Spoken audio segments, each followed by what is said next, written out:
Alors James Kay, les F1 2022 représentent un défi incroyablement motivant. Le directeur technique de McLaren a hâte d'y plonger. Le directeur technique de McLaren, James Kay, assure que le peu de développement nécessaire que sur la monoplace 2021 permettra de se concentrer sur la réglementation de 2022 très rapidement, notamment parce que les modèles actuels arrivent en fin de cycle de vie.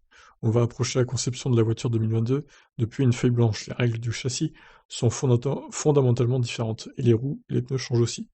Nous y travaillons depuis un certain temps déjà, note Kay, précisant toutefois que la réutilisation des châssis 2020 l'an prochain n'a pas apporté un changement drastique pour les équipes. Chaque équipe s'attendait à courir avec ses voitures en 2021, donc je pense que tout le monde était arrivé à un stade avancé avant que le gel du développement de l'aéro n'entre en vigueur cette année. Mais cela n'a pas empêché les travaux de conception mécanique ou de simulation d'avoir lieu.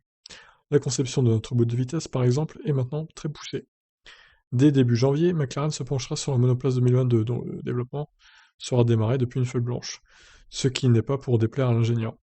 Il y a encore beaucoup à apprendre sur le véritable potentiel des F1 de 2022, et ce processus d'apprentissage va se poursuivre pendant un certain temps.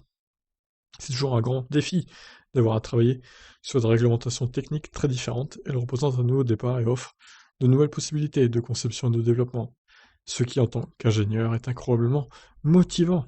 Ah bah nous aussi, je crois qu'on a hâte de voir ces fameuses monoplaces 2022.